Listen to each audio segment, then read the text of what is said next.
안녕하세요. 김경의 지구전입니다. 감사원이 4대강 사업 5차 감사 결과를 발표한 이후 환경부는 4대강 보를 존치하겠다고 선언했습니다. 이에 맞추어 국가물관리위원회는 문재인 정부에서의 금강, 영산강 보처리 방안의 결정을 뒤집어서 보를 존치시키겠다고 결정했습니다.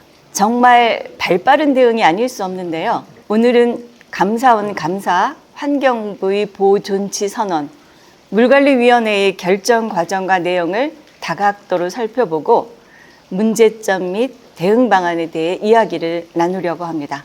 오늘 저담에는 이준경 한국강살리기 네트워크 공동대표, 그리고 송미영 경기연구원 선임연구원, 이정일 법무법인 동화 변호사님과 함께합니다.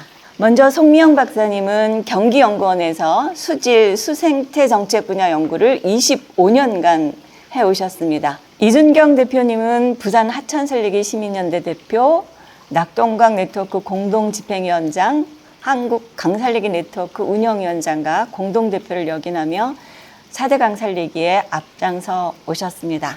이종일 변호사님은 민변 환경보건위원회 변호사로 활동하고 계시고 2010년 4대강 사업 소송을 담당하신 바 있습니다. 먼저 감사원 5차 감사 결과에 대해서 어쨌든 한번 정리를 해야 될 것 같은데요. 감사 결과가 나오기 전부터 대통령은 호남 가뭄 현장에 가서 보를 이용해서 가뭄 대책을 하라고 지시를 했고요. 그래서 사실은 우리는 감사원 감사 결과에 엄청 과학적인 근거가 있어서 환경부가 정책을 뒤집는데 어떤 명확한 근거를 제시해 주지 않을까 이렇게 생각을 했었는데요. 사실은 열어보니까 별로 그렇지는 않았던 것 같아요. 우선 이준경 대표님 가장 예민하게 보셨을 것 같은데 어떠셨어요? 일단 감사원 결과를 말하기 전에 이제 4대강 사업의 지금 15년의 역사를 보면은 4대강 사업하기 전과 4대강 사업을 마친 이후에 국민 여론조사를 보면 일관되게 4대강 사업은 잘못되었다. 그리고 보처리 방안을 어떻게 할 거냐에 대해서는 좀 논란이 있는 사항입니다. 근데 이번 4대강 감사 결과가 5차 결과인데요. 한 2년을 끌었습니다. 근데 2년 과정에 조중동 언론에서 한 50여 차례 정도의 단독 이걸 들고 나와요. 그래 보면은 환경정책기본법상에 폐기되었던 COD를 가지고 이걸 측정을 해서 위법이라고 했지만 이번 감사원 결과를 보면은 그 부분은 완전 빠져 있거든요. 그 한마디도 안 나옵니다. 그리고 오히려 그 과학적 합리적 방법으로 신뢰성 있게 경제성 평가를 해야 되는데 이게 시간의 한계적으로 부족하지 않았느냐. 그래서 이게 더 보충돼야 되지 않느냐는 의견이 나왔었고요. 두 번째로는 시민사회하고의 소통을 통해서 위원 선정에 좀 영향을 입히지 않았느냐는 이 두 가지 말고는 없거든요. 그래 본다면은 결과적으로는 이 애매모호한 그리고 맹탕 정도로 좀 종합평가가 되지 않을까 싶습니다. 네. 그 맹탕이라고까지 표현을 하셨는데 그 맹탕을 가지고 이제 환경부 장관님은 그걸 근거로 해서 보를 존치하겠다. 라고 얘기를 하시는데 이렇게 얘기하면 환경부 장관님이 얘기하시는 과학적인 게 되나요, 송 박사님? 이준경 대표님도 잘 정리해 주셨지만 감사원에서 얘기한 거는 이제 경제성 평가 자체를 좀 수용하기 어렵다는 여러 가지 본인들의 관점, 그다음에 환경부가 정권이 바뀌면서 새로 검토한 내용에 대한 그런 내용을 포괄해서 경제성 분석을 좀 다른 방향으로 다시 해보는 게 좋지 않겠냐는 사실 그런 제안을 한 거죠. 환경부가 새로운 과학적인 기준 아니면 판단 기준, 합리적인 기준이면 뭐가 있다면 그거를 우선 제시를 하고 그 제시된 결과에 따라서 보처리를 어떻게 할지도 사실 후속적으로 얘기를 했어야 되죠. 근데 그런 내용을 하지 않고 그저 감사원이 의견을 내자마자 옳다쿠니 이제 이렇게 하면 되겠다 하면서 이미 보처리하는 방안은 존치하는 방안으로 결정을 하고 그 다음에 보를 활용해서 물이용을 하겠다는 등 갑작스럽게 감사원의 그 조치하라는 내용하고는 전혀 상관없는 내용들을 발표한 꼴이 된 거죠. 예, 저도 한마디. 네, 하시죠. 이 전체의 맥락들을 보면 윤석열 정부의 대통령이 항상 강조하는 카르텔 같아요, 카르텔. 왜 카르텔이라고 저는 생각하느냐 하면, 자, 처음에 존치를 전제로 해서 대통령이 메시지를 냈어요. 그리고 환경부 장관이 감사원 감사 결과가 나오면 재검토를 요청하겠다. 국가물관리위원회에다가 말을 했고, 또 국가물관리위원회 위원장은 감사원 감사 결과를 보고 재처리 여부를 결정하겠다. 이렇게 했으면 결국 감사원이 내놓을 수 있는 답이라는 것은 4대강 존치를 하기 위한 밑바탕을 깔아주는 감사 결과일 수밖에 없었다. 예정된 것이었다. 다시 MB정부의 4대강 개발 사업으로 되돌리겠다라는 일종의 저는 카르텔이 아닌가 그런 생각이 들었습니다. 우선 변호사님 지난번에 우리가 감사원의 1, 2, 3, 4 감사를 다 정리를 했잖아요. 그런데 이번 이제 5차 감사에서는 사실 1, 2, 3, 4 감사에서의 내용들을 뒤집은 거는 별로 없습니다. 네, 특별하게 뭐 뒤집었다기보다, 왜냐하면 아까 우리 유준경 처장님 말씀하신 것처럼 내용이 맹탕이니까 뒤집은 내용이 없는 거죠. 근데 지금 변호사님 지난번에 정리해 주신 거 보면 특히나 4차 감사가 그동안의 이제 감사 기법이나 이런 것에 있어서 굉장히 좋은 모델을 만들었다라고 이제 평가해 주셨잖아요. 그런 관점에서 보면 내용이 아니고 이 감사를 하는 과정의 엄밀성이라던가 이런 것들 면에서 본다면 5차 감사는 어떤가요? 5차 감사는 사실은 시간이나 어쨌든 결론을 내리는 도출 과정 속에서 전문가의 의견을 듣고 하는 그런 프로세스들이 5차에는 사실상 전혀 없었다고 보여집니다. 지금 5차 같은 경우에는 4대강 조사평가단 기획위원회에서 했던 여러 가지 분석 내용들에 대해서 이 정도가 부족하다라는 정도의 말만 있는 것이지, 부족하면 구체적으로 어떻게 부족한지를 감사원이 또 다른 용역을 통해 가지고 검증을 했었어야 되는데 그 검증 내용은 별로 없다라는 측면에서 보면 사실 2차, 4차 감사원의 어떤 태도에 보여줬던 그동안의 모습과 5차는 너무 다르다. 이렇게 저는 이제 평가를 하고 싶은 거죠. 그런데 이제 이 내용이 맹탕임에도 불구하고 이제 지적은 또 하고 있는 거잖아요. 그래서 첫 번째로 이제 4대강 사업에 그 자문으로 들어오셨던 이제 외부 전문가들에 대한 이야기가 좀 있잖아요. 그분들을 조금 더 이렇게 찬반 양쪽을 다 포괄하지 않았다라는 이야기들을 이제 하고 있는데요. 이 문제에 대해서 그 위원회에 참여를 하셨던, 그리고 또 감사원의 조사도 받으셨죠? 그 이준경 대표님의 생각을 들어보고 싶은데요. 당연히 이 행정위원회라면은 여야 뭐 동수라든지 비슷한 이런 사회적 시스템이 있는데, 지금의 4대강 문제는 사회적 혁신 의제, 사회적 갈등 의제이지 않습니까?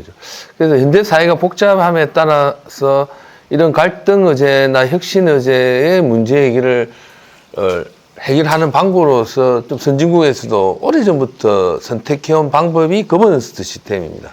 이 4대강 같은 경우에도 단순하게 숫자 비교의 문제가 아니라 여기에 이에 관심이 많았던 시민사회가 좀 참여해야 된 배경은 그렇고, 또 이게 최종 심의 기능이 아니라 유역위원회와 국가물관리위원회라는 2년간의 또 지난한 논의 과정을 거치고 있었기 때문에 현재 4대강 문제에 가장 관심이 많았던 시민사회가 참여하는 것에 대해서는 큰 문제는 없었다, 이런 생각은 듭니다. 4대강 재자연화라는 것들을 우리 목적으로 두고 그렇게 하기 위해서 지역 주민들이 가지고 있는, 지역에서 그런 활동하셨던 분들의 전문성을 담기 위해서 위원회를 구성했는데 4대강 찬성하는 사람을 왜 안 넣냐라고 물으시면 참 이게 답변도 이상하고. 저는 좀 이런 이야기를 좀 드리고 싶은데요. 그러면 자, 환경부 산하의 4대강 평가조사단이 왜 만들어졌냐에 대한 부분은 지금 4대강 사업을 할 것인지 말 것인지를 이야기하는 그런 어떤 논의기구가 아니고, 이미 우리가 2010년도에 4대강 사업을 했더니 10년 정도 지켜봤더니 수많은 부작용이 있더라. 정말 내세웠던 홍수 예방, 가뭄 해결 효과도 없고, 그 다음에 경제성도 없더라는 게 나름대로 감사원이 내린 결론이었다는 거죠. 목적적인 면에 있어서 감사원이 그러니까 이게 뭐 적절한 예일지는 잘 모르겠지만 우리가 모여서 제주도를 가려고 하는데 거기에 금강산을 가려고 하는 사람을 안 넣었다고 해서 그걸 좀 뭐 이렇게 문제 삼는 것은 적절하지 않고, 물론 이제 형식적인 측면에서 우리가 정부의 어떤 그 전문가 그룹이 참여하는 기구, 보통 위원회라고 말했을 때 위원회의 공정성의 강도는 그 성격에 따라 굉장히 강하게 요구되기도 하고 약하게 요구되기도 합니다. 그러니까 예를 들면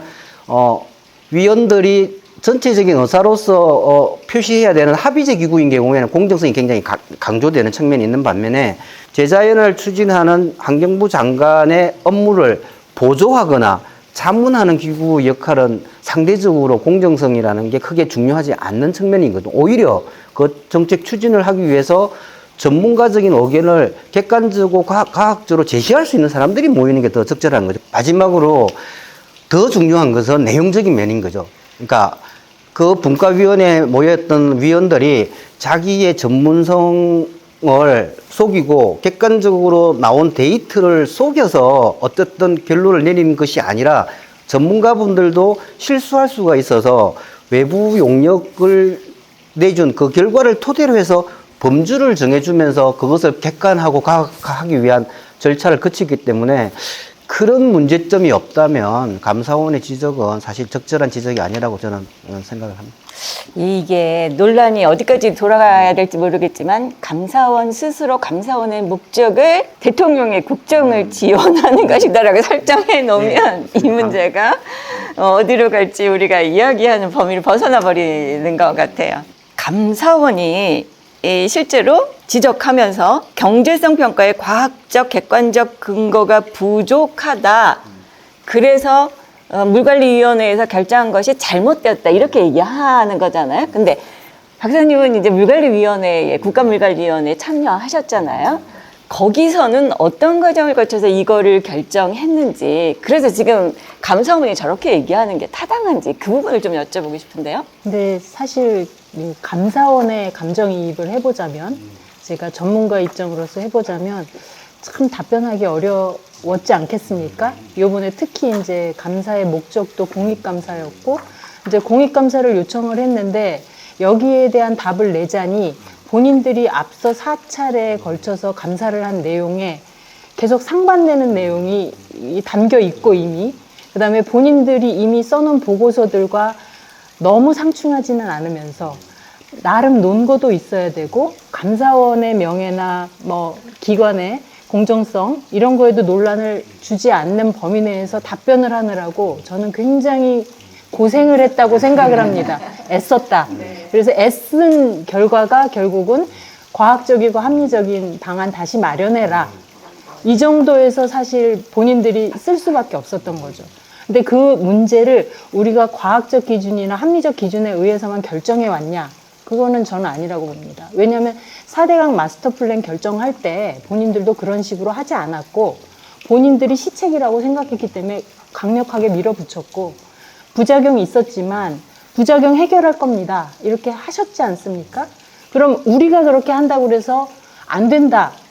이런 얘기를 할 사람이 저는 아무도 없다고 봅니다. 대신 이제 반대편에 있는 사람들은 가능하면 과학적인 논거, 그 다음에 합리적인 방향, 그 다음에 지역 주민들의 이해관계, 그 다음에 거버넌스를 통한 의견 수렴, 이런 거를 다양하게 활용해서 이제 장관님 계실 때 그런 시도를 해본 거죠. 그런 과정에서 문재인 정부 때 이미 국정과제로 이 4대강의 보처리 방안이 선택이 됐었고, 그거를 어떻게 하면 합리적으로 이제 만들어 나갈 거냐를 조사평가단이 구성돼서 만들었고, 거기서 시간이 부족하다고 감사원이 계속 뭐 졸속으로 했니 하지만 실제 내용을 들여다보면 문재인 정부 들어오자마자 평가단 만들고 그 평가단에서 이미 보처리 방안에 대한 연구과제를 1년 넘게 했습니다. 그래서 공통적으로 이 4대강의 보의 공통적인 문제점이 뭔지, 그거를 평가할 수 있는 기준이 뭔지를 일단 만들었고,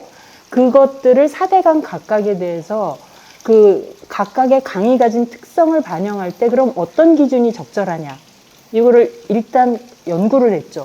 연구한 결과를 가지고 다시 보처리 방안을 만든 거죠. 근데 이제 이렇게 결정을 했지만 저희가 그 과정에서 사실은 물관리기본법이라던가 물을 관리하는 국가적인 방향, 그 다음에 철학이 바뀐 사건이 있었지 않습니까? 그래서 물관리 일원화가 됐고, 환경부로 국토부에서 하던 물관리 정책 중에 상당 부분이 이전을 하는 과정이 있었고, 그래서 그 과정에서 물관리위원회가 이제 새로 구성이 됐잖아요. 이게 4대강 조사평가단 기획위원회에서 요청하는 형식으로 해서 이 안건을 검토하게 된 거죠. 근데 이제 이때 검토할 때도 일기위원회 안에서도 물관리에 여러 분야가 있지 않습니까? 근데 4대강 문제에서는 사실 이치수 문제보다는 수질 수생태 문제가 굉장히 심각한 타격을 받는 사업이었고, 그 분야에서의 논란들이 항상 있어 왔고, 그 결과들을 반영해서 위원회에서도 뭐 한 9개월 이상 집중적으로 논의를 하고 뭐 55회 이상의 회의를 거쳐서 유역위원회 의견까지 전반적으로 다 수렴해가지고 이런 결정을 하게 된 거죠. 그럼 이런 결정 자체가 어떤 거냐면, 어쨌든 물 관련 이해 당사자, 그 다음에 전문가, 분야별 전문가들, 그 다음에 각각의 의사결정 그 실무자들, 부처들까지 다 포함해서 이 의사결정을 한 거죠. 왜 그런 시간을 들여서 의사결정을 했겠습니까? 당연히 이해 당사자들의 의견이 조금 더 모아지고 지금까지 있었던 4대강 사업으로 인한 갈등을 최소화해 보려고 한 거죠. 그래서 그런 측면에서 이번 문제에 대해서도 우리가 어떻게 하면 4대강에 대해서 우리 세대가 사실 저지른 일이고, 그 문제를 앞으로의 세대들, 그 다음에 다양한 사회 문제가 더 심각하게 돼가고 있는 앞으로 미래 세대가 조금 더 짐을 지지 않도록 우리 세대가 결정할 수 있는 최선이 무엇인가 하는 거를 좀 결정하는 그런 차원에서 저는 이 논의가 됐으면 좋겠고, 그런 차원에서 4대강 사업에 대한 감사원 결과도 너무 좀 부족하고 그런 측면에서의 단편적인 그런 제안이나 권고가 아니었나 하는 생각입니다. 네, 길게 말씀해 주셨는데 사실은 이게 굉장히 오랫동안 이루어진 거잖아요. 감사원이 제기하는 것처럼 경제성뿐만 아니라 말씀하셨던 지역 주민들의 생각 또는 다양한 사람들의 뭐 수질이라든지 생태라든지 뭐 산업 중에서 농업이라든지 이런 많은 영역들의 사람들의 의견들까지를 다 모아서 굉장히 여러 차례의 토론을 거쳐서 사회적 갈등이 좀 해소되는 방식으로 우리가 이 결론에 이른 거다라는 말씀이시잖아요. 그런데 이 정부는 이제 그런 앞에서 우리가 만들었던 제도적인 절차나 이런 것들을 한 번에 다 무시하는 거예요. 지금 아무것도 인정하지 않는 거죠. 그리고 다시 이거를 15일 만에 이렇게 결정을 내렸어요. 그러니까 이게 사실 4대강 문제이기도 하지만 사실은 국정을 운영할 때 우리가 기본적으로 사회적인 제도, 법 이런 것들을 어떻게 존중하고 그 안에서 갈등들이나 이런 것들을 해소하면서 합의를 이끌어 내갈 것이냐 하는 이 모든 것들의 논란들이 다 무너지는 것 같아요. 이거 어떻게 해야 되죠? 그러게요. 저도 우리 송미영 박사님이 말씀하시는 내용 중에 제가 감사원이 공익감사하는 과정 속에서 많은 기관들의 의견을 들었지 않았겠어요. 특히 아마 환경부가 그 감사 청구 17개 사항에 대해서 각각 항목별로 감사 의견서를 냈는데, 정말 그 기획위원회에서 활동한 그 구성되기 전을 제외하면 그 2개월 정도의 기간. 근데 그 이전부터 이미 수많은 지표 개발을 하기 위해서 용역을 줬고, 용역 결과를 토대로 기획위원회에서 이걸 다시 서로의 각각의 위원들의 생각들을 서로 수렴시키고, 그런 과정을 통해서 이 내놓은 최종적인 결론, 이것은 또 부족할까봐 환경부 장관이 국가물관리위원회에 조사평가단에서 심의 의결한 내용을 다시 물관리위원회에 제출을 했고, 그 제출한 내용을 다시 또 수많은 어떤 논의 과정과 검증 과정을 거쳐서 최종적으로 우리 물 혹은 강에 대한 기본적인 계획을 국가물관리위원회가 최종적인 기구로서의 의결을 했다면, 이 프로세스는 사실 우리 현대 민주주의가 추구하는 정책 의사결정에 굉장히 그 이상적인 모델이었거든요. 그래서 시간이 걸리더라도 굉장히 잘했다라는 판단을 했는데 지금 뭐 감사원 감사 결과 나오자마자 지금 3주인가요? 국가물관리위원회 이렇게 번복하는 걸 보면 이건 앞으로 올바르게 가야 될 어떤 프로세스, 의사결정 구조의 프로세스를 완전히 뒤집어 버릴 뿐만 아니라 물관리기본법이 목적으로 하는 입법 취지라든지 이런 것들을 다 깡그리 무시하는 절차라고 저는 생각합니다. 그러게요. 그래서 시민사회단체들은 사실 이제 문재인 정부에 대해서 불만이 좀 많았어요. 그죠? 왜 이렇게 느리냐?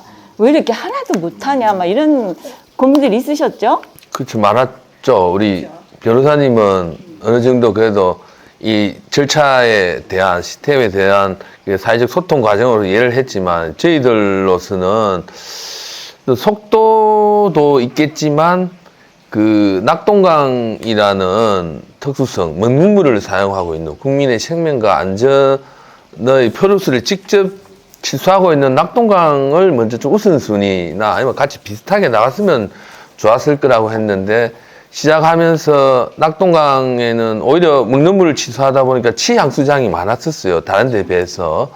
그러다 보니까 금령을 먼저 하고 낙동강은 좀 다음에 하자는 이런 분위기. 낙동강은 출발하자마자 이 주자가 봉을 놓치면서 그냥 헤매게 됐던 거죠. 그래서 금령이라도 결정을 조금 빨리 했으면은 좋았는데 4대강 조사 평가단은 수기 과정을 통해서 이제 6개월 만에 어느 정도 방향을 제시했고, 근데 이육과 국가물관리위원회에서는 2년을 거쳤는데 그 과정을 쭉 보면은 시민사회에서는 이 전문가분들이 너무 좀 이 논문놀이, 전문가의 지식놀이 하는 거 아니냐.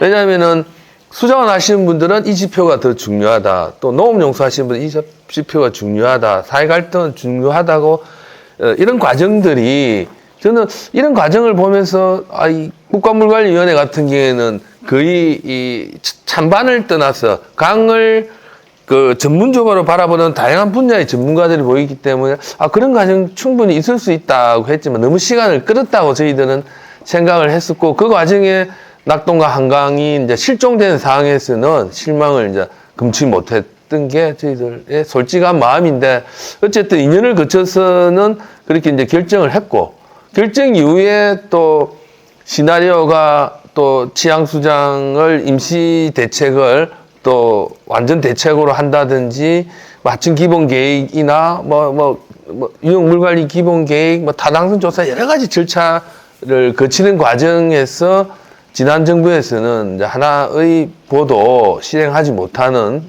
결과를 넣은 거에 대해서 안타깝게 생각을 하는 과정에 이제 이런 감사가 나왔는데, 근데 이 감사에 대해서 보면은 저는 감사원은 여같이 교활했다는 생각됩니다. 왜냐하면은 아까 고맙다고 했는데 성명 박사님 이 정도라서 했는데 저는 교활했다고 보는 이유가 어쨌든 부실 감사나 왜곡 감사, 정치적 감사에 대해서는 교활하게 빠져나갔단 말입니다.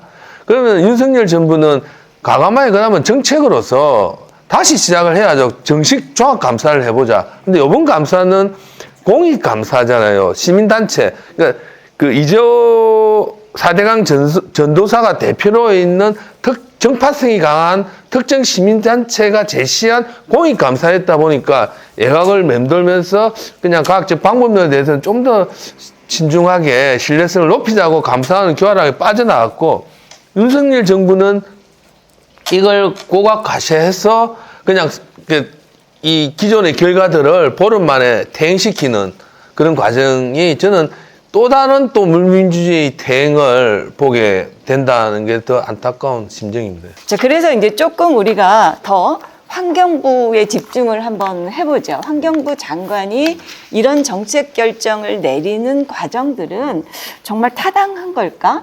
어떤가? 이런 이제 고민들을 해보게 되는데 우선 변호사님께 여쭤보고 싶은 게 이준경 대표님 말씀대로 이제 이게 여우같이 교활했다라고 보던 우리 송명 박사님 말대로 다행이다라고 보던 어쨌든 2차, 4차 감사에서 지적됐던 많은 이 사업의 타당성이나 원래 목적이나 이런 것들에 대한 이야기들을 건드리지 않았다라는 겁니다.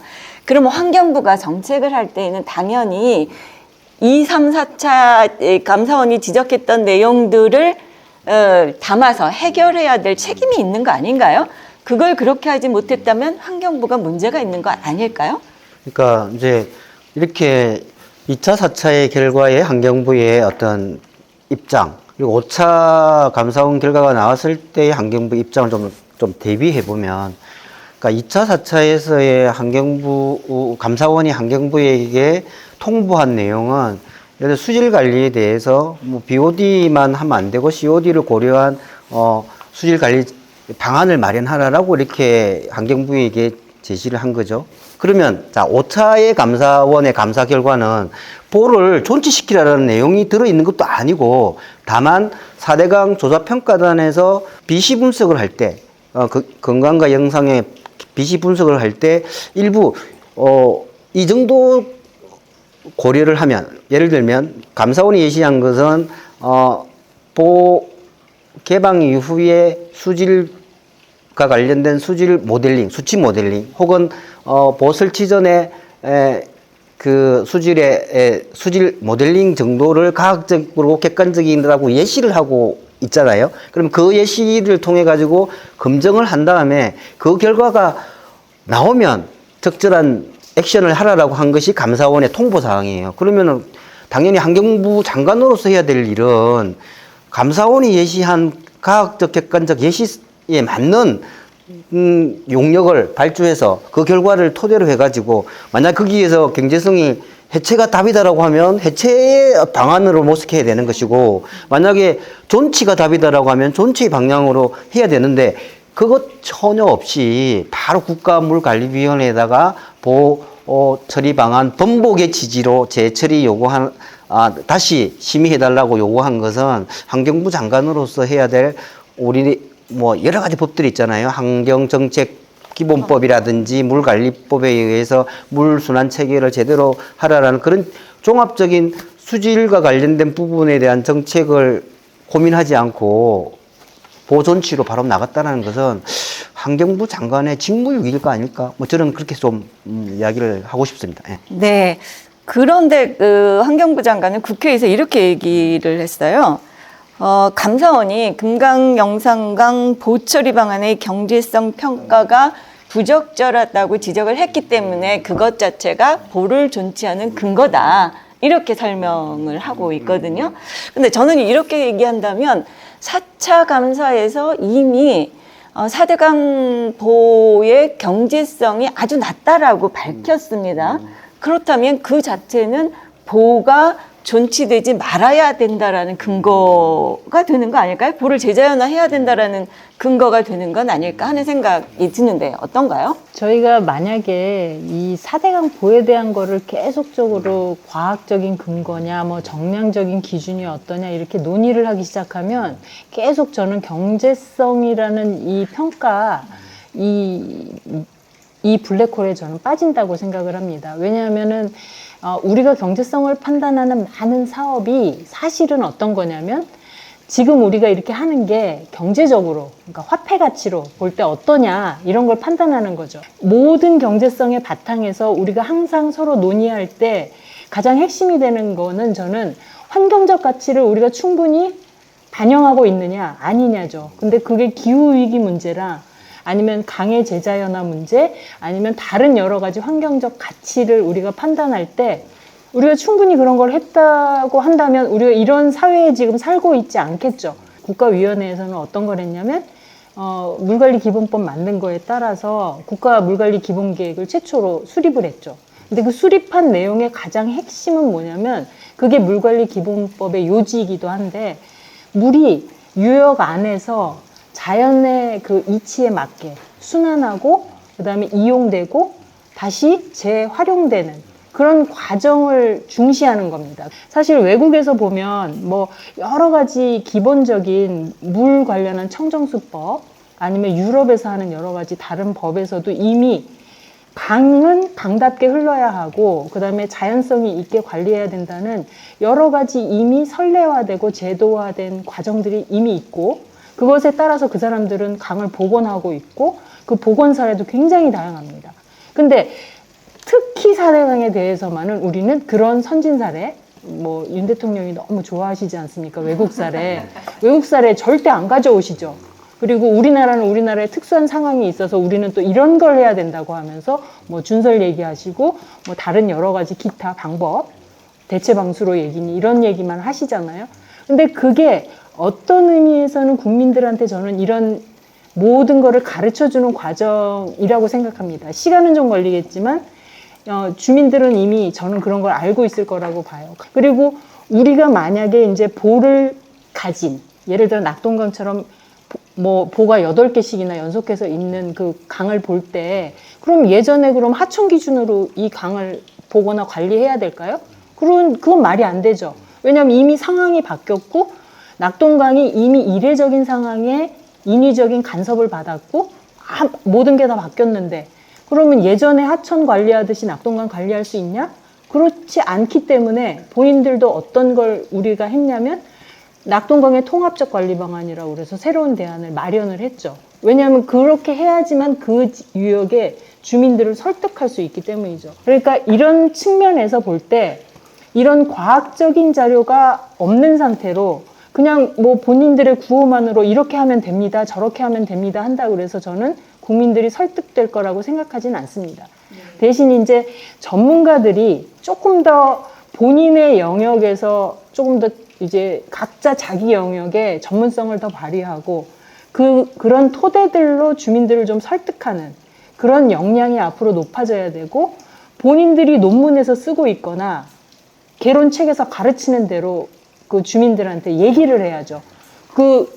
얘기를 할 때나 논문을 쓸 때는 자연성 회복이 중요하고 물의 흐름이 중요하고 그다음에 자연에 기반한 그런 기술을 써야 된다고 얘기를 하면서 사업을 할 때는 아예 다른 논거나 태도를 가지고 다른 얘기를 하면 이거는 서로 간에 상충하는 거고 그런 태도를 전문가들이 보여서는 안 된다고 생각합니다.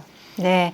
그러니까 전체적으로 이제 우리가 이 감사원에서 경제성 문제를 들어서 이게 적절하지 않다라고 얘기를 했지만 사실 환경 정책을 경제성만 가지고 평가한다는 것 자체가 넌센스이고 그렇게 보면은 늘 환경 정책은 비용을 수반할 뿐이지 다른 이익이 없는 것처럼 평가하는 경제 쪽의 논리 그게 이제 주가 되는 거죠. 그래서 환경 정책은 사실 환경 가치를 중심으로 하고 아주 하위에서의 수단을 결정할 때 정도의 경제적으로 어떤 게 더 돈이 덜 들어가냐 이런 정도를 보면 좋을 것 같은데 그런 것들이 이제 오히려 앞으로 뛰어나와서 이 감사원처럼 경제성 가지고 뭘 다 평가할 수 있는 것처럼 얘기하는 것 자체가 지금 사실 굉장히 많은 문제를 일으키고 있는 거죠.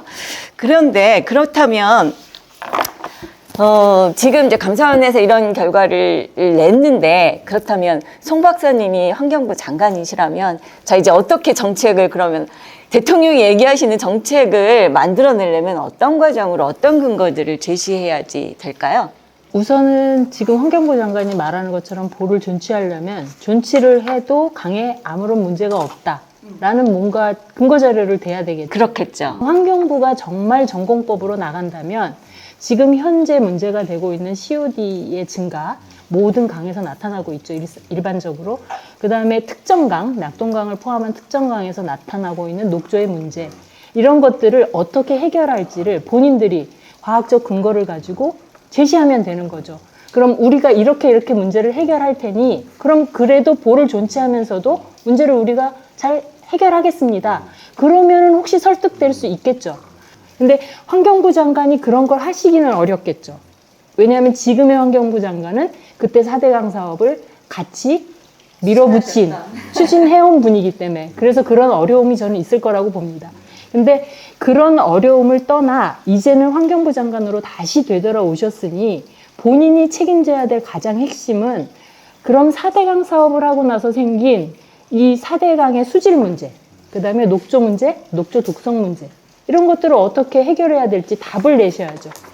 과거의 정부의 잘못이나 이전의 국가위원회에서 했던 결정을 비판하거나 비난만 하지 마시고 그럼 그 문제들을 어떻게 해결하겠다 슬기롭게 그런 과학적이고 합리적인 대안을 내주시면 저는 된다고 봅니다. 근데 요번에 한하진 장관님이 말씀하신 것 중에 하나가 보를 존치하겠습니다와 더불어서 준설을 하겠습니다라고 얘기를 하시잖아요. 말씀하신 것처럼 그게 이제 보는 놔두고 돈을 들여서 이렇게 하는 것에 지어서 이제 경제적 타당성이나 이런 문제가 있을 것이라고 예상은 합니다만 그것 말고 보를 두고 이렇게 준설을 할 경우에 수질과수 생태에는 어떤 문제가 있을 거라고 예측하시나요? 근데 저는 사실은 지금 4대강 보에서 준설하시기가 현실적으로 쉽지 않을 거라고 봅니다. 예를 들어 조그만 저수지에서 준설을 하려도 일단 물을 빼야 됩니다. 근데 물을 다 빼고 그다음에 준설을 하는 그 사업을 해야 되는데 그 사업을 할 상황이 안 될 우려가 크죠. 지금 뭐 가뭄이 들 때는 가뭄이라서 물이 필요하다고 하셨고 이미 그다음에 홍수 때는 또 홍수기라서 물을 치수 효과가 있다고 하셨으니까 어떤 시기에도 물을 빼실 수가 없는 거예요. 근데 물을 빼야지만 준설을 할 수 있습니다. 그다음에 이거에 앞서서 절차적인 문제를 생각해 보자면 4대강 같은 국가하천에서 준설을 하시려면 얼마를 어떻게 준설할지를 하천계획에 반영을 해야 됩니다. 그럼 반영하려면 하천 기본계획을 다시 변경하는 사업을 하셔야 되고 보통 하천 기본계획 변경하는데 1년 이상 걸립니다. 준수를 하는 이유가 뭐예요? 추가하겠다고 하는 이유가? 뭘까요? 그게 MB 때 6미터 비밀이 있었다면 현 정부에서는 준설의 비밀이 있을 가능성이 높습니다. 왜냐하면 윤석열 대통령도 준설 이야기하고 장차관이 가서 준설만 이야기하고 있거든요. 그런데 이제 4대강 본류에서의 준설은 지금 양이 나오지가 않습니다. 준설할 게 없고 결국은 1차 지류 국가하천 쪽에 준설 같은 경우에는 아마 토목적 관점에서 본다면은 경제성은 아마 있을 가능성이, 여기서 말하는 경제성은 모래를 팔고 팔아먹는 거. 그게 이제 부정부패의 고리가 가장 많은 영역이 준설이니까 겨우 머리를 짜낸 게 저는 준설이라고 노는데 누가 그걸 대통령에 입력했는지는 좀 비밀이 것 같습니다. 그래서 저도 지금 송 박사님도 말씀하셨지만 사실은 장관이 어떤 이야기를 할 때는 어떤 것들을 검토해야 되고 사전에는 뭐가 준비가 돼야 되고 어떤 절차가 있는지를 이제 감안을 해서 이게 가능성이 있어야 이제 이야기를 하는 거잖아요. 근데 준설이라는 걸 갑자기 얘기를 하셨는데 저게 어느 정도 타당성이고 저게 목적으로 하는 게 뭘까가 사실은 지금 명확하게 그려지지 않는 그런 이제 상태라는 거죠. 근데 사업하기에는 아마 준설이 제일 좋을 겁니다. 그래서요. 저도 예전에 제가 그 90년대에 기초의원 하고 할 때에는 그 작은 지천들도 다 준설을 엄청 했어요. 지금도 여전히 하고 있어요. 하고는 있지만 중랑천 같은 경우에 사실은 그렇게 많이 안 하거든요. 그래서 거의 모래톱도 생기고 거기 새들도 날아오고 새로운 이제 식물들도 자라고 이러는 것들이 이제 그걸 가지고 굉장히 오랫동안 다퉜던 기억이 있어요. 준설이 좋지 않다라는. 그래서 사실 준설은 굉장히 많이 후퇴한 정책이 아닌가 싶었는데 갑자기 준설 얘기를 하셔가지고 저게 어떻게 검토가 된 것인가라는 생각이 드는데 한번 질문해보죠. 살짝 이 카르텔이라는 말이 갑자기. 뭐 4대강 사업 당시를 보더라도 감사원의 지적사항이긴 한데요. 뭐 준설의 깊이에 따라서 준설량을 굳이 뭐 1, 2m 깊이만 파고 경쟁을 통해서 하면 충분하다라고 이야기를 했는데도 불구하고 준설량 깊이를 6m로 하다 보니까 그러면 당연히 또 준설량도 많이 나오지 않겠어요? 그러면 처리계획은 아예 세우지도 않은 채 이 준설량을 어쨌든 강 본류에 있는 모래를 바깥으로 이 퍼내는 작업에 수많은 건설사들이 끼어드는 거죠. 그러니까 각각 구역별로 나누어서 뭐 담합을 하는 그런 어떤 결과가 만약에 한다면 또다시 초래될 것이다 라고. 80년대에 한강종합개발 사업할 때 거의 10조에 가까운 예산이 든다고 했는데 그 당시에 한강 서울시 근역 36km 구간을 완전 준설을 바닥 준설까지 했는데 7천만 입방미터가 나왔습니다. 근데 서울에는 각종 개발 공사가 많으니까 또 한강건영은 강의 중류이다 보니까 골재가 유리한 것들이 많이 나왔어요. 하류는 뻘이 많이 나오잖아요. 그러다 보니까 70% 예산을 준수를 팔아서 했습니다. 예산을 30%만 된 거죠. 그만큼 이 모래와 자갈은 돈이 되는 영역이거든요. 근데 4대강 사업할 때 MB가 22조 중에 7조는 준수를 팔아서 하겠다고 했는데 결국은 국비로 다 했지 않습니까? 그거는 돈이 안 됐기 때문인 거죠. 그죠? 그만큼 이 준수는 돈이라고 볼 수는 있는데요. 지금 4대강 사업하기 전에 낙동강 같은 경우에도 기초지자체가 2천만에서 3천만 입방미터 정도의 준수를 자체적으로 많이 했습니다. 그러면 평소 그 지자체의 고유 수입으로 한 30억에서 50억 정도가 나오는데 그게 구미에서 창녕까지, 어령까지는 모든 지자체가 다 했습니다. 그래서 창녕 군수 같은 경우에는 5년 연속 3명의 군수가 구속이 됩니다. 그리고 지금 윤석열 대통령도 미호강 가가지고 자 빠르게 준수를 했는데 모든 하천에 풀 한 포기 뽑거나 나무 하나를 심거나 모래 한 바가지를 퍼내더라도 하천 기본 계획에 근거를 하는데요. 2018년도에 미호강의 하천 기본 계획을 보면은 현재 9cm가 퇴적이 된 거는 맞지만 10년 뒤면은 2028년도에는 9cm가 더 침하된다고 했어요. 그러니까 강은 20년 비교를 했을 때 앞으로는 더 침하되기 때문에 준수할 이유가 없는 거죠. 강이 홍수의 과정에서 평형이라는 기능을 가지거든요. 어느 때는 퇴적이 되고 침식이 되면서 평형도 이루면서 전체적으로 봤을 때는 미호강은 예전보다 더 침하가 됐음에도 불구하고 준수를 하자고 하는 거는 이게 현실적으로 환경부가 어떻게 법을 왜곡시키고 하면서 할지는 잘 모르겠지만 이거는 또 전문가들의 매선 눈초리나 시민과학자들의 노력으로 좀 막아야 되지 않겠나 생각 들고 만약 여기에 이 준설에 또 부정부패의 카르텔이 있다고 된다면은 이거는 국민적인 비탄을 받아도 되지 않을까 생각됩니다. 저는 좀 이런 관점에 좀 장관이 좀 제가 법조인이다 보니까 그런데요. 국토부 장관이 준수를 하겠다라고 하는 것은 저는 뭐 개발이 주 업무 부서니까 뭐 할 말이라는 생각이 드는데 환경부 장관이 준수 강 바닥을 준수를 하겠다라고 말하는 것은 이게 환경부를 만든 이 국가기구의 조직 자체의 목적에도 맞지 않는 그런 측면이 있습니다. 그러면 오히려 강에서 준수를 하겠다 그러면 강 수생태계를 훼손하니까 안 된다라고 이야기를 해야 되는 것이 환경부 장관의 어떤 역할이라는 생각이 드는데 그것만 보더라도 저는 적절한 어떤 모습이 아닌 것 같고 아까 송미영 박사님 말씀하셨는데 우리는 모든 것들에 대해서 국제적인 기준, 국제 스탠다드 이렇게 강조를 하면서 막 하지 않았을 때는 굉장히 비난을 하면서 이 강과 관련된 부분에 대해서는 굉장히 아예 외면하는 것 같다는 생각입니다. 그 준설 관련해서는 하천정비 준설 이게 가짜 신화가 한국적 특성인 것 같아요. 한국적 특성이에요. 가짜 신화라고 보는 거죠. 하천정비하면 준설을 해야 된다. 뭐 문제가 있으면은 그 한국 사회에서 하천정비를 환경부가 최초로 할 때 1988년도에 오염 하천정비 사업이었습니다. 그러니까 100% 준설했어요. 오염 하천이니까 오염돼 있어요. 그 당시에는 하수처리장이 서울 일부만 있고 부산도 최초의 하수처리장이 1988년도 만들어지니까 300만 명이 먹고 산 건 하천으로 다 갔죠. 그러니까 하천의 BOD가 150ppm, 200ppm이니까 하천이 하수도 역할을 했었죠. 그래서 이래서는 안 되겠다 하면서 올림픽이 되면서 이제 하천 정비도 한번 해보자고 하는데 첫 번째 사업이 오염 하천 정비 사업, 그 이후로 자연 하천 정비 사업, 생태 보건 사업으로 가지 않습니까?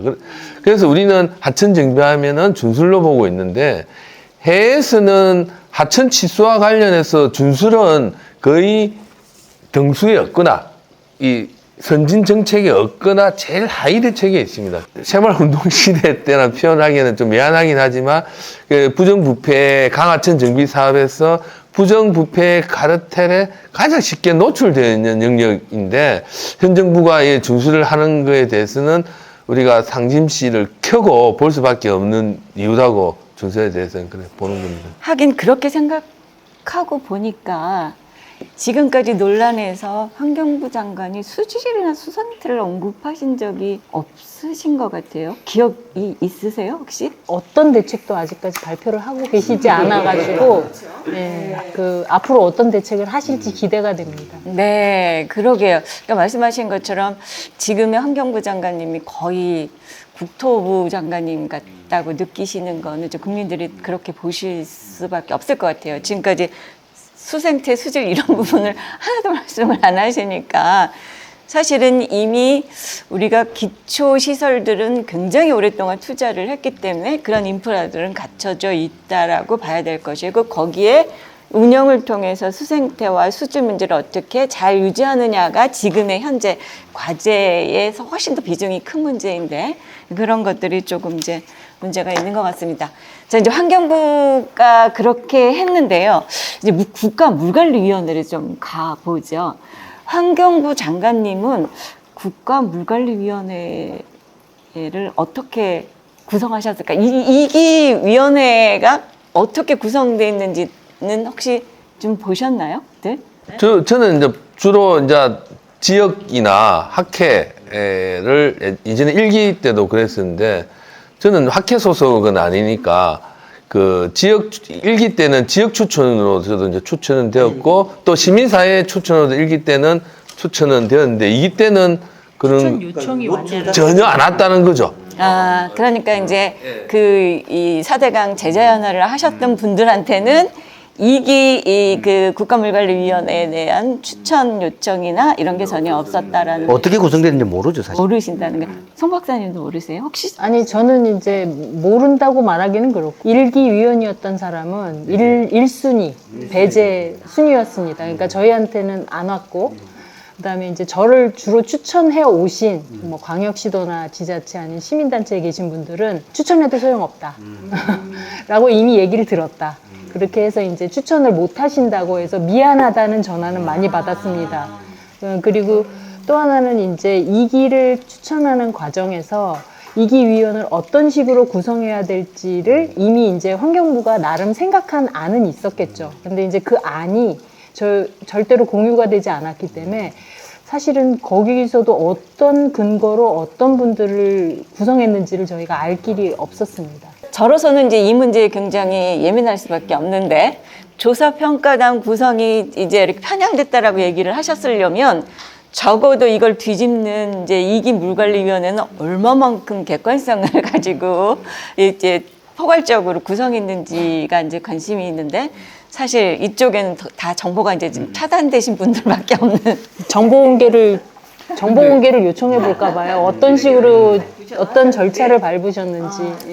근데 유역물관리위원회 위원들을 보면은 유럽이나 인데 보면은 물리의 당사자, 물 소비자나 거기에 정책적으로 관여를 하고 있는 시민사회가 20-30% 정도 포함이 되어 있고 우리 1기 국가 및 유역물관리위원회는 그렇게 포진되어 있거든요. 근데 이게 국가는 잘 모르겠고 유역물관리위원회를 보면은 소비자와 시민사회 포함해서 거의 1명 정도만 되어 있고 나머지는 거의 뭐 전문가나 아마 이렇게 되어 있더라고요. 그래서 이런 그 소비자나 시민사회 영역들은 축소가 아니라 거의 없는 거나 마찬가지 보시면 될 것 같아요. 네. 그건 국가위원회도 마찬가지입니다. 아, 네. 그런데 이제 그러면 이렇게 국가물관리위원회에다가 안건을 상정하고 결정하고 하는 이제 절차가 사실은 물관리 기본법이나 그 국가물관리위원회를 운영하는 절차로 규정이 되어 있을 거 아니에요?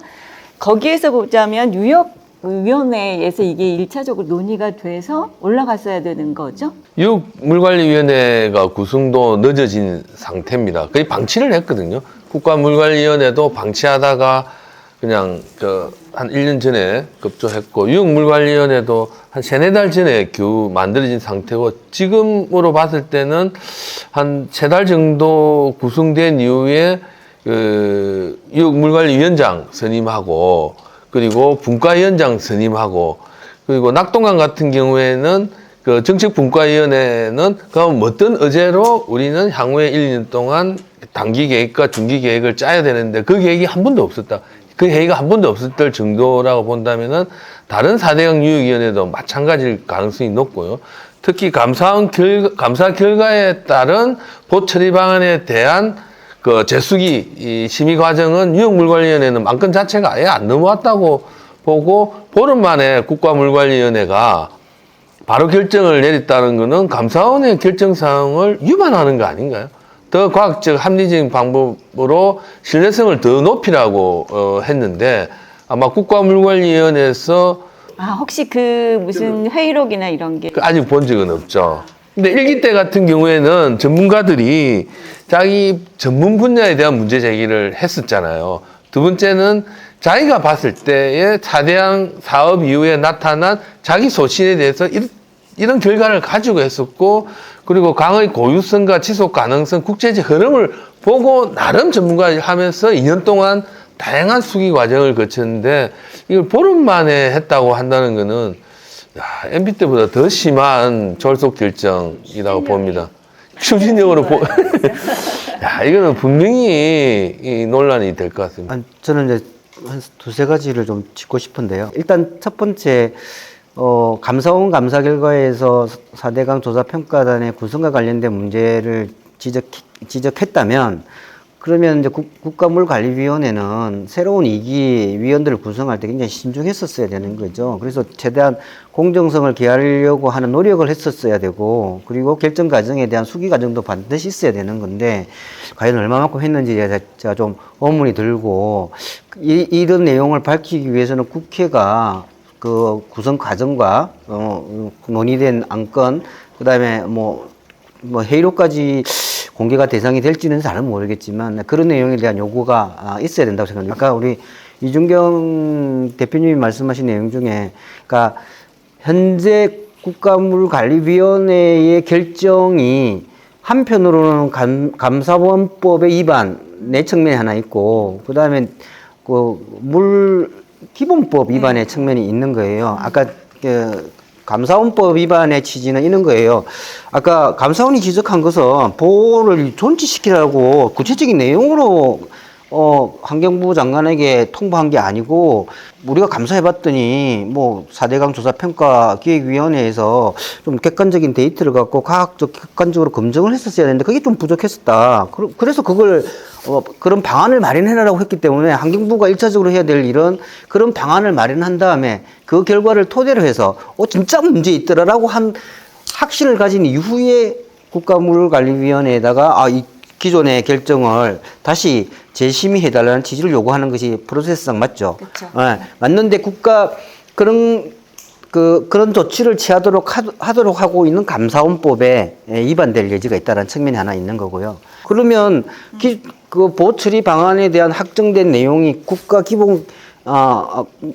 국가물관리 기본계획에 흡수되어서 반영되어 있기 때문에 지금 현재 국가물관리위원회가 그걸 번복한 것은 실제로는 국가물관리 기본계획을 변경한 것이거든요. 근데 변경에 대해서 물관리 기본법에는 반드시 사전적으로 유역 혹은 전문가 그리고 지역 주민의 의견을 듣는 청문 절차를 반드시 거쳐야 된다라고, 그러니까 할 수 있다가 아니고 반드시 해야 된다라는 규정하고 있기 때문에 그 규정에 위반될 가능성이 크게 높다. 저는 이제 법률가로서 그렇게 보고 있습니다. 그러니까 변호사님 말씀을 정리해 보면 이런 거예요. 만약에 그 보를 존치하고 싶다면 국가물관리 기본계획을 유역 사람들의 의견과 전문가의 의견을 들어서 그거를 변경시켜 놓고 이거에 따라서 보를 존치하려는 계획을 이렇게 의결을 할 수 있다라는 거죠. 국가물관리위원회가. 근데 그게 지금 거꾸로 되어 있어서 사실은 현재의 국가물관리 기본계획을 위반한 형태가 돼버렸다라는 거죠. 자, 그러면 이렇게 됐을 때 그러면 어떤 조치가 가능해요? 뭘 하실 수 있어요? 그러면 이제 우리 시민들과 그다음에 국회에 각각의 이제 시각이 있을 수 있는데, 국회는 잘 모르겠고요, 제가.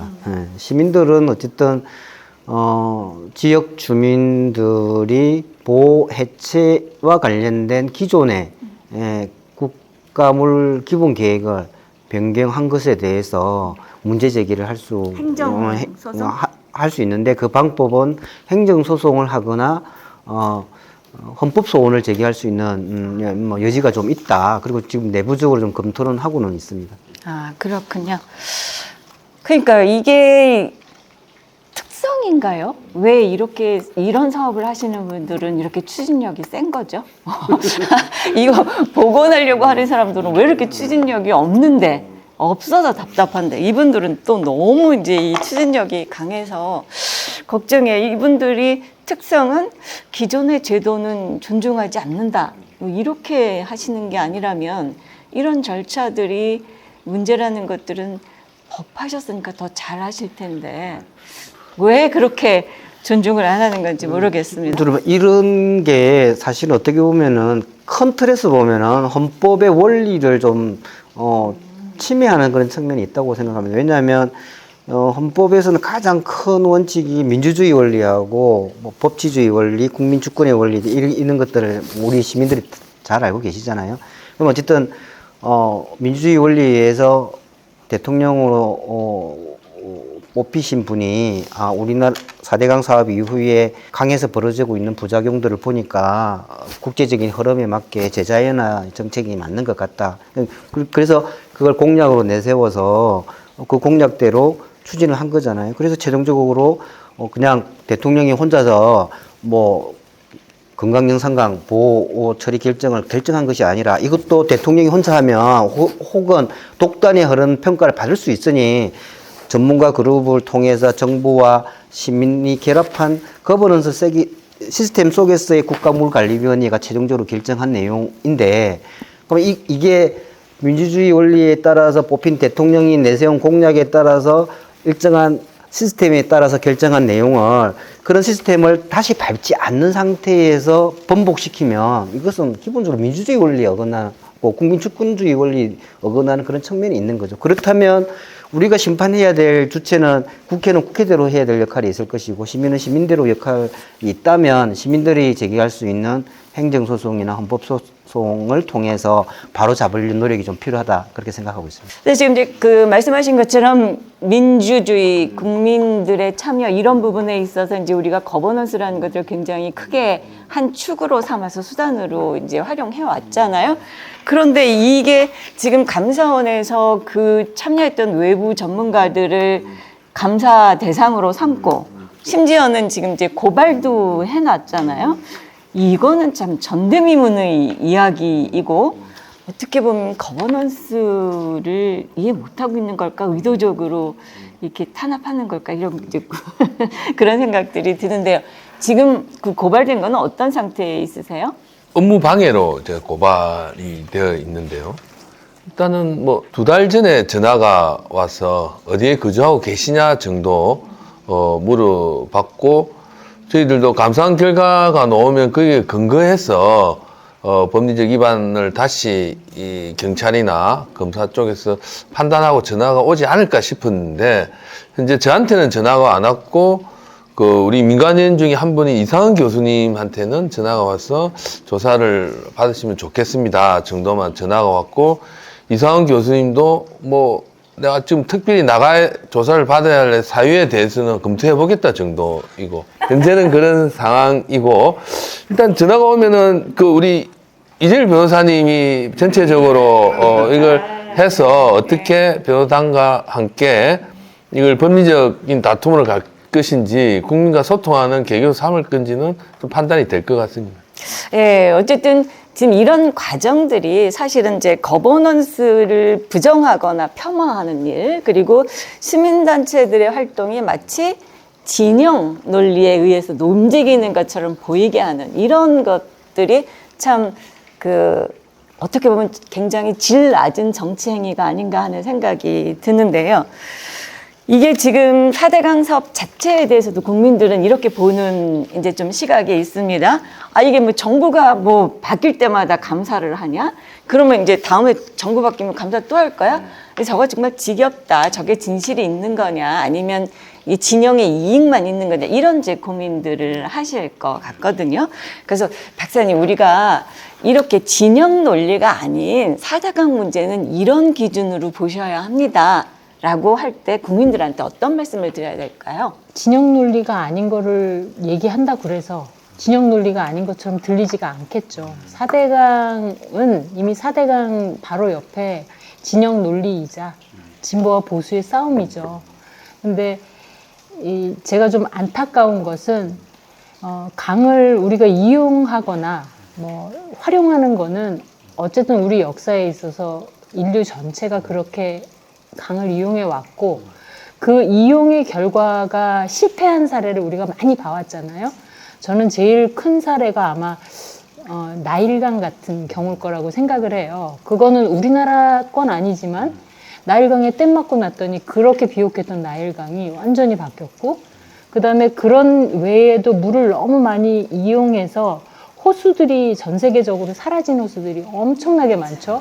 아직 여전히 우리가 태어났던 시대, 그러니까 뭐 조금 개발도상국 시대의 관점, 물을 적극적으로 이용해서 어쨌든 내가 먼저 차지하고 거기서 나오는 이익을 우리가 서로 막 싸우고 그렇게밖에는 할 수 없는 우리 세대의 문제를 여전히 우리가 아직 해소하고 있지 못하구나 하고 그렇게 저는 생각을 합니다.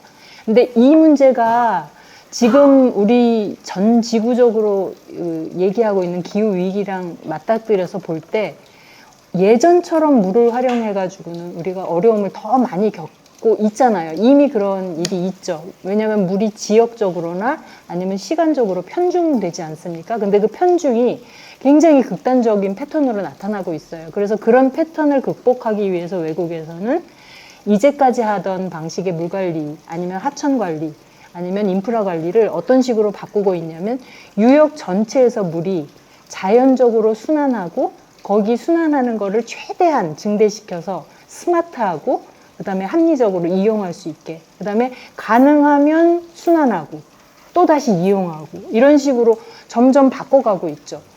뭐 여기 이 정부에서 공산당이라고 부르는 중국에서조차 뭐 촉촉한 그런 유역을 관리하겠다는 방식으로 그 유역 관리를 하겠다고 이미 천명한 바가 있습니다. 그럼 이제 전 세계의 기류가 이렇게 되는 이유 중에 하나는 물이 굉장히 제한적인 자원이고 그 다음에 그 물 없이는 살 수 없는 우리 동물, 생물들의 기본적인 요건 때문이죠. 근데 그런 거를 맞추기 위해서 우리가 앞으로 조금 더 훨씬 더 똑똑해져야 되고 그 다음에 훨씬 더 지속 가능해져야 되고 그 다음에 더 많은 기술, 그 다음에 더 많은 과학을 이용해야 되는데 지금 현재 정부가 선택하는 이런 선택들이 그것들을 자꾸 퇴행하게 하거나 그것을 지연시킨다면 그거는 우리가 다시 한번 의논을 해봐야 되고 그 다음에 적극적으로 논의를 계속해 나가야 된다고 봅니다. 그런 관점에서 사실은 저는 전문가로서 충분한 역할을 하고 있지 못해서 좀 죄송하다는 그런 말씀을 꼭 드리고 싶습니다. 그러니까 국민들께서 보셔야 할 것은 정말 강이라는 게 자연 상태로 우리 삶에서 잘 이용되거나 보존되고 있는가 그럴 방향으로 지금 정책이 가는가 이런 것들을 좀 주의 깊게 보시면 될 것 같네요. 그러니까 사실 그동안에 굉장히 자연이라는 것이 기술이나 이런 것들을 통제할 수 있다고 생각했던 게 굉장히 인류의 오만이었던 것 같죠. 그런 것들을 우리가 성찰하고 보다 자연적인 쪽으로 가고 있는데 우리는 아직 그렇게까지 제대로는 받아들이지 못하고 있는 것 같습니다. 자, 그러면 이제 이 4대강 문제가 이제 이명박의 4대강에서 윤석열의 4대강으로 넘어갔다 이렇게 얘기를 하고 있는데 그러면 우리가 윤석열 4대강하고는 어떤 식으로 싸워야 할까요? 일단은 뭐 시민사회에서는 현장성을 가지고 시민과학적 조사를 통해서 대국민 소통 그리고 진실을 찾아가는 과정 뭐 이런 것들이 첫 번째 우선돼야 될 것 같고요. 두 번째로는 현 정부가 가지고 있는 그러니까 법적인 출신임에도 불구하고 윤석열 정부는 이제 법꾸라지처럼 월권과 위법으로 일관하고 있기 때문에 저는 법에 대한 호소를 할 수밖에 없을 것 같습니다. 그래서 아까 우리 이정일 변호사님하고 함께 좀 많은 이야기를 하고 있는데요. 뭐 행정소송이나 감사원 감사 같은 경우도 좀 시기적으로 적절하게 해서 저희들이 또 노력해야 될 것 같고, 끝까지 현장에서 나타나는 문제점을 또 지역 주민들과 또 물의 당사자인 농민들과 소통하는 과정들은 끊임없이 가져야 되지 않겠나 생각이 듭니다. 네, 말씀하신 것처럼 우리가 4대강 자체의 문제도 있지만 이 4대강이라는 그 정책들을 우리가 발전시켜 오면서 사회적으로 만들었던 제도나 법 이런 것들을 지키는 것도 하나의 우리의 과제로 삼아야 될 필요가 있겠네요. 근데 지금 현재 정치적 여건이라던가 뭐 언론의 그런 지형 이런 게 변하지 않는 이상 사실 저희가 다양한 노력을 하고 있음에도 가짜 뉴스 취급을 받겠죠, 당분간은. 근데 이제 가짜 뉴스가 누구냐, 그리고 가짜가 뭐냐, 이런 거는 시간이 저는 해결해 줄 거라고 봅니다.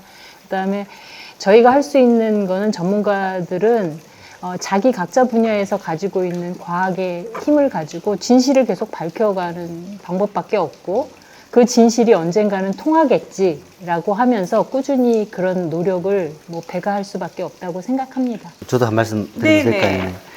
아까 위원회에 들어갔던, 거버넌스 위원회에 들어갔던 시민들에 대해서 감사하고 고소 고발하는 것은 정말 적절하지 않는, 정말 하지 말아야 될 것들이라고 저는 생각합니다. 그 다음에 이제 송미영 박사님이 말씀하신 것처럼 저는 이제 법률가로서 뭘 해야 될까에 대해서 현재 윤석열 정부가 추진하고 있는 이제 물과 관련된 정책이나 혹은 환경부 장관이 보여주고 있는 것과 관련돼서 어떤 걸 해야 될까에 대해서는 아까 말씀드린 것처럼 기본적으로 국가물관리위원회가 심의 의결한 내용에 대한 법적인 이런 어떤 소송과 관련돼서 좀 역할이 있다면 좀 해야 된다고 생각을 하는데, 다만 4대강 소송을 할 때도 조금 우리 시민들이 논의를 하고 의견을 수렴해야 되는 것들의 어떤 여러 가지 운동성이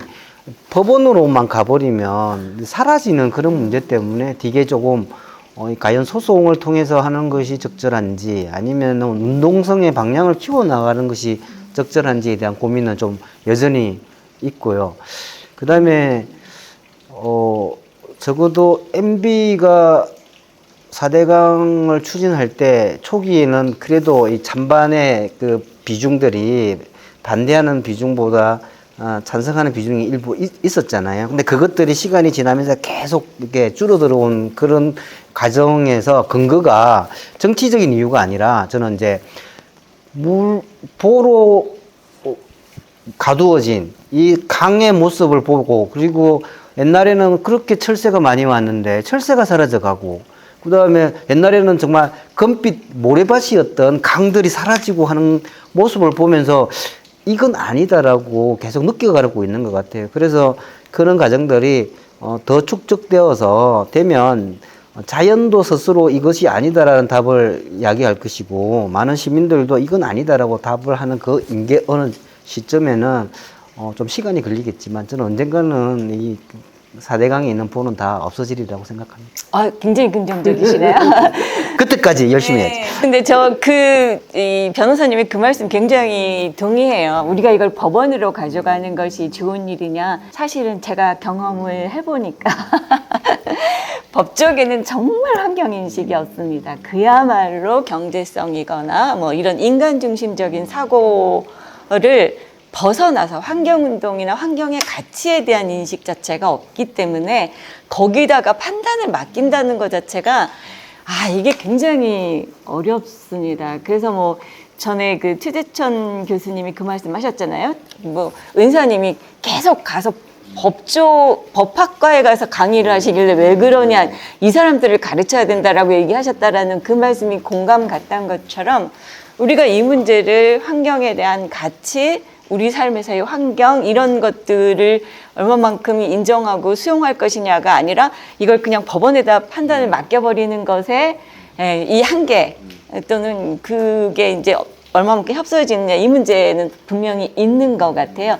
다만 이제 우리가 환경 가치와 떠나서 아까 말씀드린 사회적인 제도 이런 법칙 이런 것들에 대한 위반 문제에 대해서는 또 필요성은 있다라고 봐야 될 것 같습니다. 어쨌든 양쪽이 이제 다 그럴 것 같습니다. 그럼 저도 여기서 한마디 해야 되는데 네. 시민사회가 법제도만 예, 법만 이야기하는 그거는 아니고요. 저희들 뭐 기자간담회나 여러 가지 토론회에서도 시민사회에서는 이제 많은 정책들을 내놓는데요. 그 시민사회에서는 어쨌든 뭐 돌아온 당화 MB가 돌아왔다고 이야기합니다. 정책적으로 본다면은 원전 방산 그리고 4대강 언론 자아가 완벽하게 돌아왔고요. 자원 외교만 뺀다면 다 돌아온 거로 보거든요.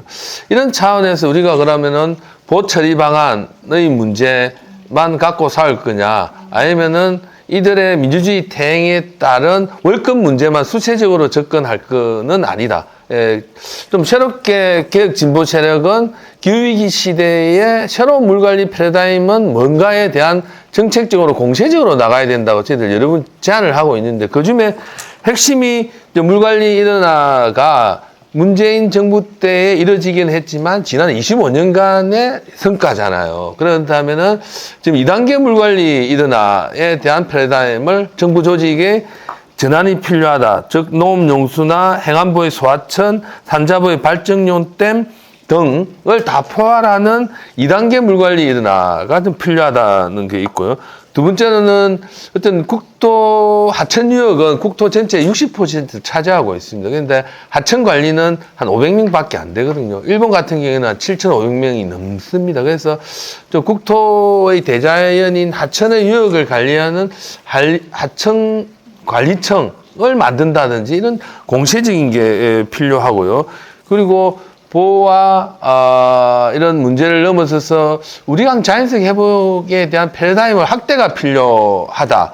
그거는 자연 유황 회복이라든지 수생태 연결성이라든지 지금 유럽에서 했던 자연보건법 같은 경우에는 물질을 제한하는 걸 통해서 생물 다양성 확대를 강하천 정책, 수생태 연결성 정책으로 쓰고 있거든요.